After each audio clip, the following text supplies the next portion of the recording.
No. Play.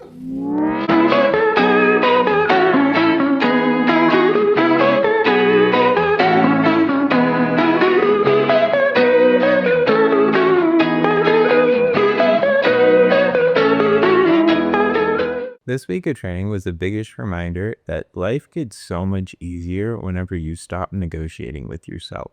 There was multiple times throughout my training for the marathon, throughout just my normal training, and within like the little things that I had to do throughout the day where I just was not having it. Like this week was one of the weeks that took a lot of willpower for me to be able to continuously show up.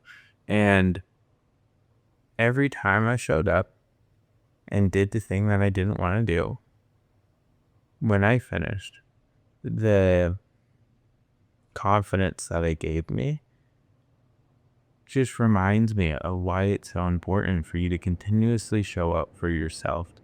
If you give yourself the ability to negotiate on the small things, you'll do it with the big thing. And when you stop negotiating on the small things, the same thing happens with the big thing. You immediately do it. And to give you an example, this week I got it to 26 miles in total for mileage training. So it's picking up slowly each week. And I worked out 2 separate times on top of that. So I would do a weight training workout and then just a CrossFit workout just because I miss doing those workouts. So I was pushing my body a lot this week. And every time I would get to the gym and I'd be like, man, I really don't want to do it, I would literally just tell myself, you don't negotiate. And then I would just continue to push through. It happens with everything. I went to cold plunge after I finished my run this week, my long run. And I remember sitting there in the sauna before I was getting in.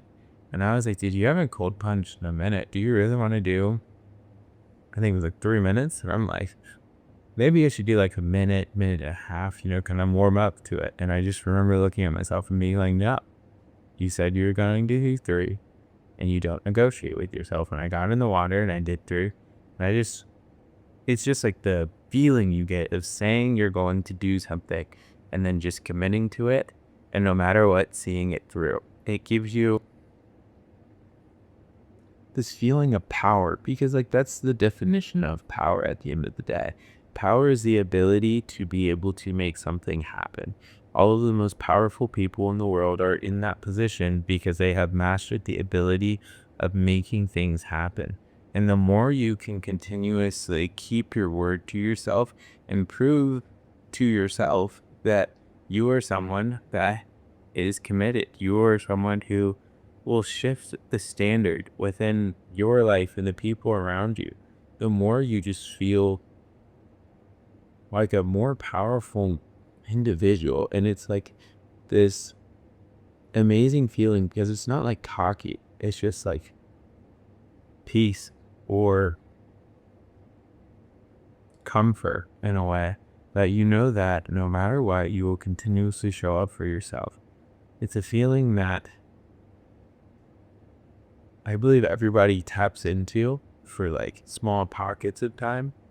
And then they start breaking promises to themselves over and over again. At least I know this was my story for a while. I would feel confident and feel calm. I would know who I was. I would be confident in who I am. And then I would slack off. I wouldn't take out the trash. I would walk by it whenever I saw that it was full. I would not push myself heavier in the gym and just be like, oh, I'll just match what I did last week because, I'm feeling a little tired today. Or I would not try and run as fast as I could whenever I was supposed to hit my pacings during my prep for the marathon. And it's just like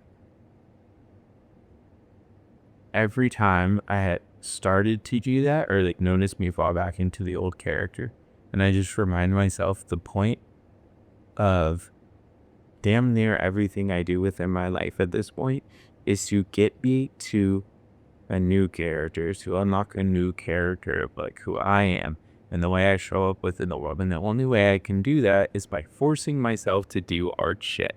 Because if you want to be the main character in your life, you're going to be tested. That's the entire role of the main character. I've said this before, and I will say this again because it is true.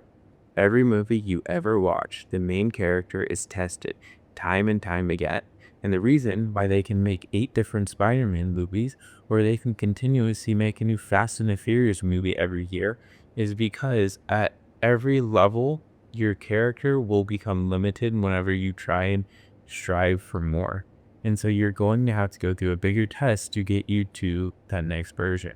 And every day I wake up and I push myself in the gym, or I run a little bit faster whenever I'm out prepping for the marathon. It just gives me more confidence in the fact that I am becoming the man that I know I want to be.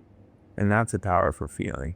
And so that's why I want to start this video off like that, just because this week, like I said, there was multiple times I just had to peel myself out of bed to go for a run, or like force myself to add a little bit extra weight whenever I was in the gym. And the worst time was on Sunday before my long run of all days. I had a half marathon, which is the furthest I've ran like throughout my prep so far. And I woke up in the middle of the night, didn't really sleep too well. And I just was not having it. I was like, dude, I don't want to do this. I really don't want to do this at all. And then I was like, well, let's put on your shoes. Put on my shoes, head outside. And then, of course, like everything that could have gone wrong on the run, not everything, but like a decent amount of things went wrong. So like I'm starting to run and my watch is off for my pacing, so I don't really know how fast I'm going. And then it finally catches up and I was going way too fast on like my first couple miles. And so I was pretty gassed in the beginning because I expended way too much energy at first. And then like 5 miles into the run, my watch turns off. The Nike Run Clap app decides to shut down. And the only reason I knew where I was or how much longer I had within the run was because I had my girl with me and she was riding around. And so we had mapped that out before. So it was like I didn't have any pacing for the entire run. And all I could do was just base it on like when I started and when I finished. And even with that, I was able to run faster for longer than I have throughout this entire prep. But it was just because the entire time I was running, it was just like, I know what adversity is. I know what the point of it is. Lean into it. Don't fight it. Like, my girlfriend even made a joke. She was like, honestly, if I were you and all my stuff just stopped, I probably would have just quit the run. But like, to me, that wasn't an option. It was like, I told myself I was going to make this commitment to myself. So I was going to see it through. And there's no way that I was going to negotiate with myself. Like, that's the biggest takeaway that I want this video to be. When you stop negotiating with yourself, life becomes easier. Life becomes so much more enjoyable because you gain that confidence with yourself. And that's something that, when used properly, can help you move mountains. Like, that's amazing. And like, that's the point, right? That's the point. Shift is to shift you into a new character. And so you're going to do hard things. And by not negotiating with yourself, those hard things become easier. And the easier they become, the more enjoyable they are. And the more enjoyable they are, the more fun you have on the path to becoming. One of the best things you can do for yourself on the journey, because you know you will face adversity that is a given, is fall in love with the process and not the outcome. Fall in love with the art of becoming. Because if you can do that, you can do anything. So that was the video for this week. It was on my mind a lot, so I wanted to share it. Anyways, peace.